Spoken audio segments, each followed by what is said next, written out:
Chicago, 1942. The air in the crowded arena was thick with cigar smoke and the low murmur of thousands of American men. They had gathered to see a curiosity, a Soviet delegate sent across the ocean to plead for a second front in the war against Nazi Germany. But the person who stepped up to the microphone wasn't a seasoned diplomat in a tailored suit. It was a 25-year-old woman in a heavy olive-green Soviet Army uniform. Her face was stern, her dark eyes piercing. She looked out at the sea of reporters, politicians, and ordinary citizens and leaned into the microphone. Her English was heavily accented, broken, but her message was as precise and lethal as a sniper's bullet. "Gentlemen," she said, her voice echoing through the silent hall, "I am 25 years old. At the front, I have already managed to eliminate 309 fascist invaders. Don't you think, gentlemen, that you have been hiding behind my back for too long?" For a brief, agonizing moment, the room was dead silent. The sheer audacity of the statement hung in the air. And then the crowd erupted. A deafening roar of applause shattered the tension. In that single moment, she had completely captivated the United States. She wasn't just a soldier, she was a force of nature. Her name was Lyudmila Pavlichenko.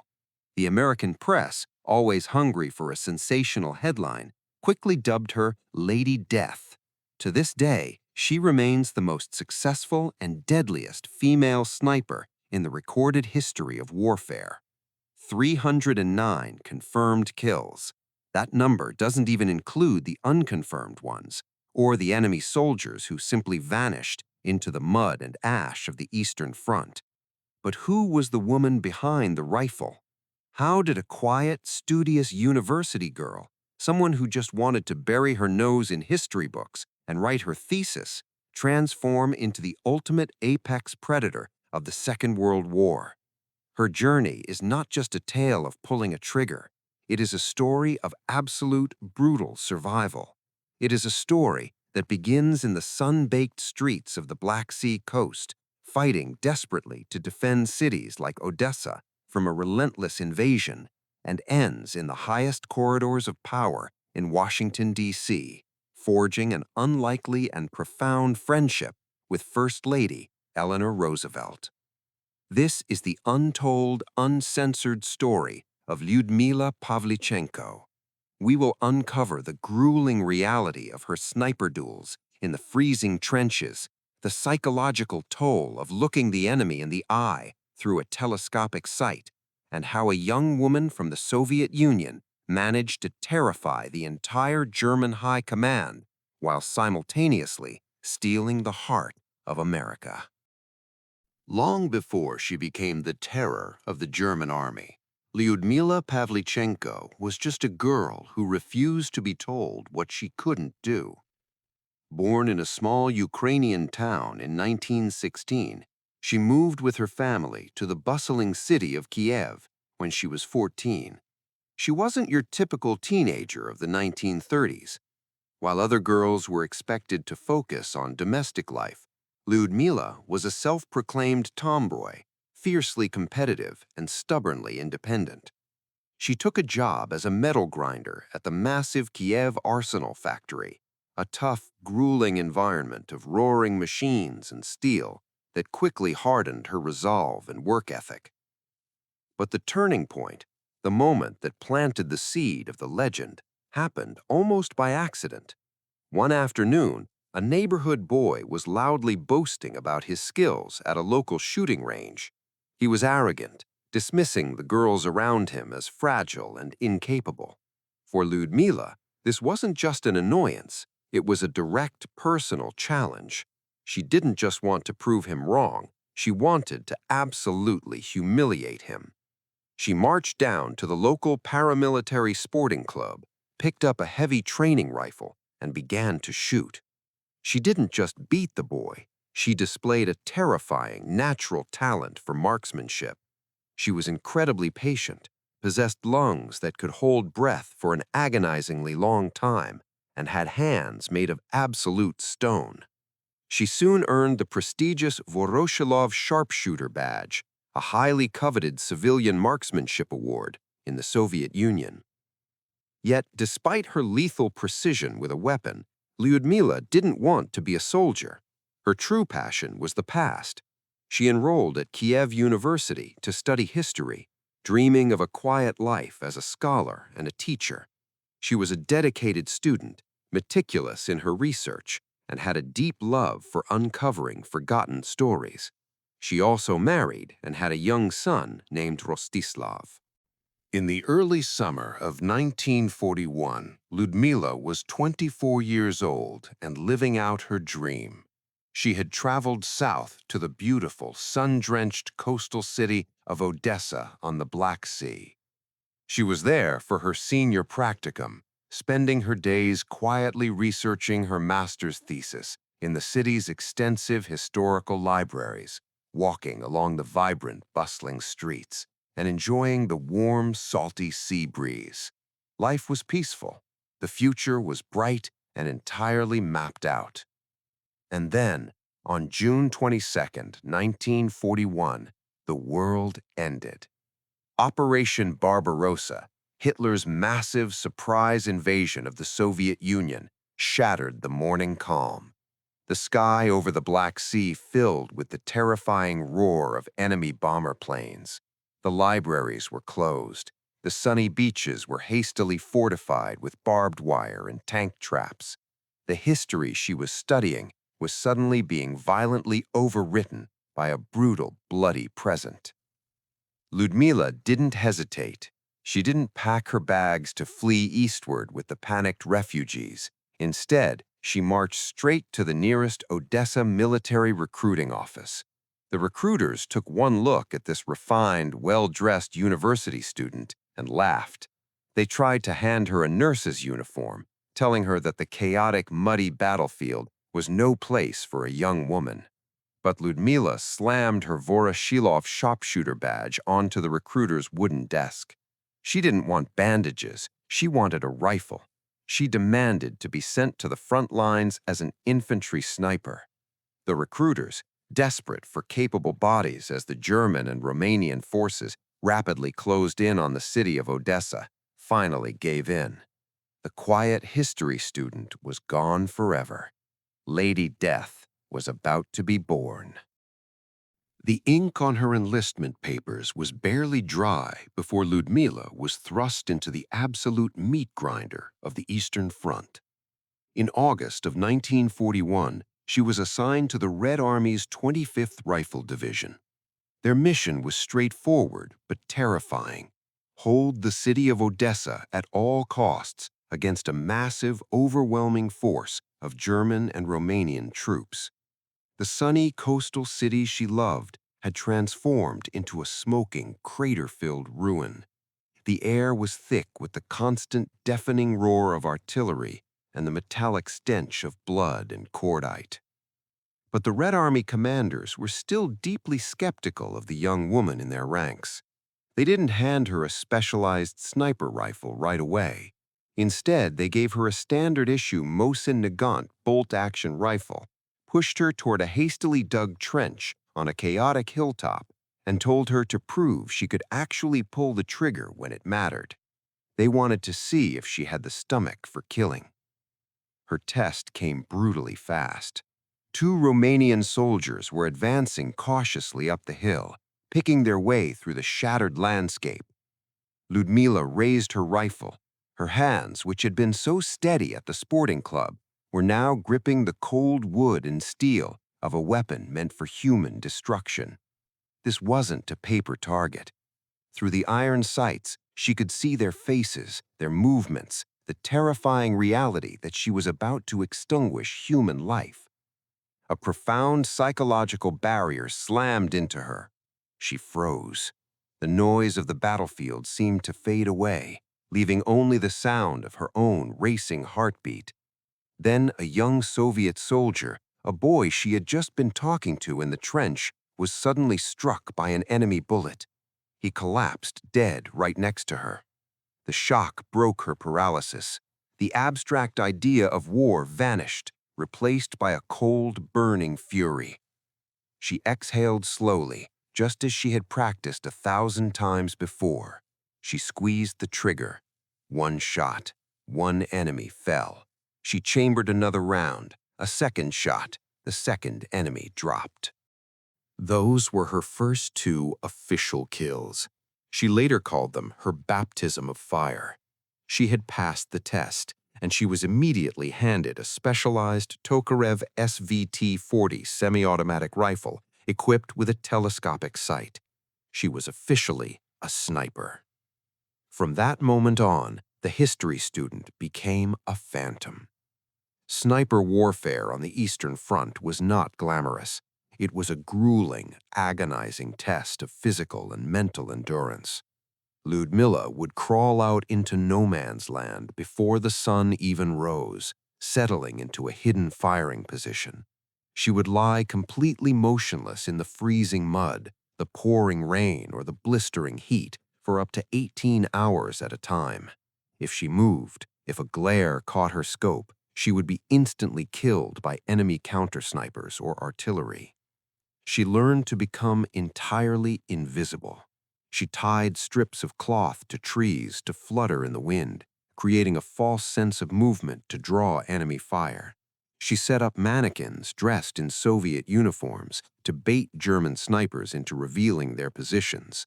And while they shot at ghosts, Lyudmila found her targets. Her reputation began to spread through the trenches like wildfire. Within her first 2.5 months of fighting in the defense of Odessa, this young woman had single-handedly eliminated 187 enemy soldiers. She was no longer just a soldier, she was becoming a legend. By October of 1941, despite the heroic resistance of the Red Army, Odessa was falling. The combined Romanian and German forces were simply too massive. The Soviet troops were forced to evacuate the city by sea under the cover of darkness. Lyudmila Pavlichenko boarded a ship, leaving behind the streets where she had walked as a student, the libraries where she had read, and the trenches where she had become a killer. But there was no time to rest. Her unit was immediately relocated to another fortress city further south on the Crimean Peninsula, Sevastopol. If Odessa was a chaotic baptism of fire, Sevastopol was a claustrophobic, apocalyptic nightmare. The city was surrounded by land, bombarded mercilessly from the sky, and pounded by some of the largest artillery pieces ever built by human hands, including massive railway guns that fired shells the size of small cars. The Soviet defenders were pushed back into the rocky hills and deep ravines surrounding the port. The fighting devolved into vicious, brutal, close-quarters combat.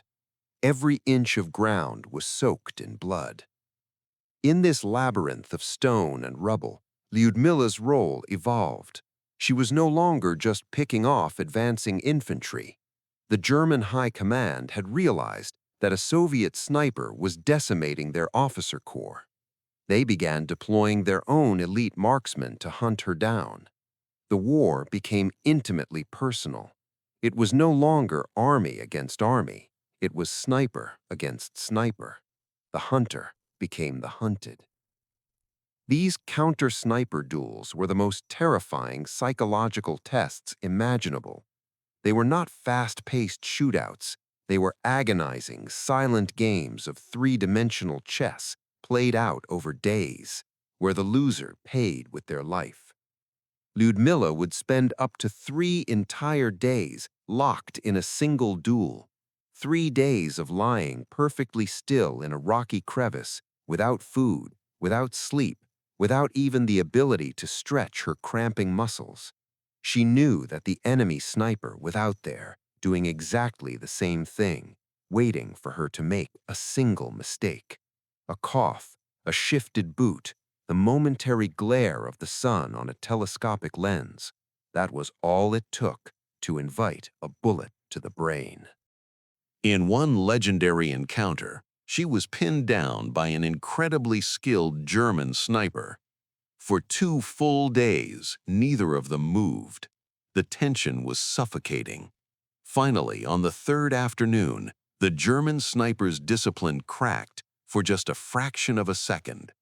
He shifted his position slightly, revealing a sliver of his silhouette against the rocks. Lyudmila didn't hesitate. She fired a single shot. The duel was over. When Soviet troops later recovered the German's body, they found his logbook. He was a highly decorated marksman who had killed over 500 soldiers across Europe before he met Lyudmila. By June of 1942, Sevastopol was on the verge of total collapse.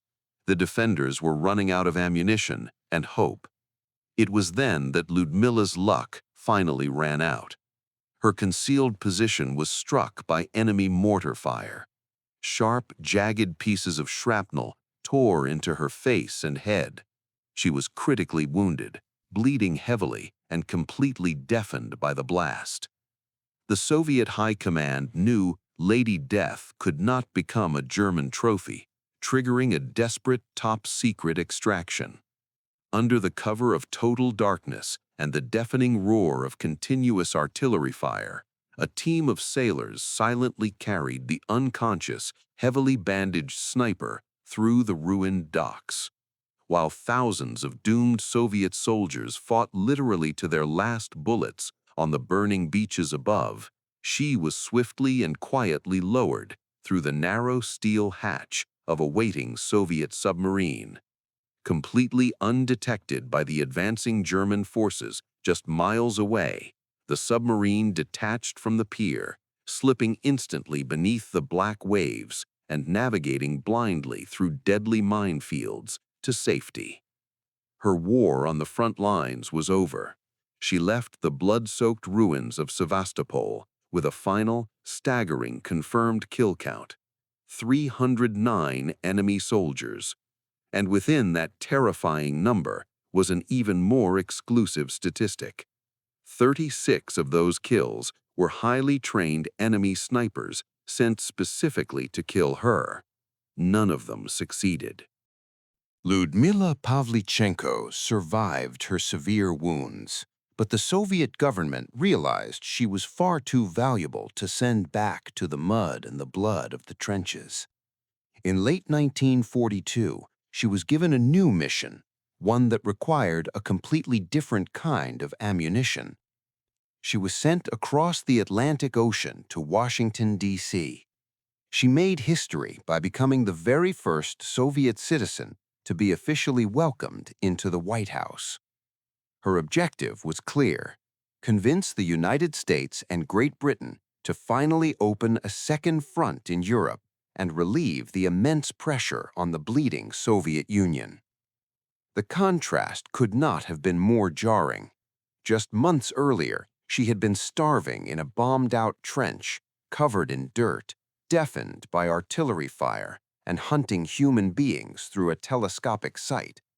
Now, she was standing in the glittering, completely untouched capital of the United States, surrounded by flashing cameras, plush carpets, and banquet tables overflowing with food.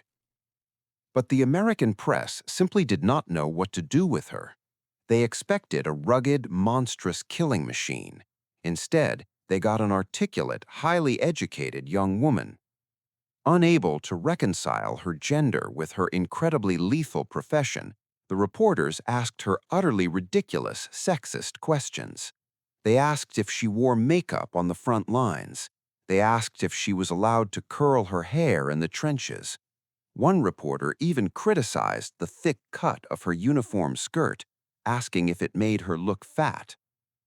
Lyudmila, hardened by the unimaginable horrors of Odessa and Sevastopol, had absolutely zero patience for this absurdity. Her responses were razor-sharp and dripping with sarcasm. "I wear my uniform with honor," she snapped at one particularly invasive journalist. "It has the Order of Lenin on it.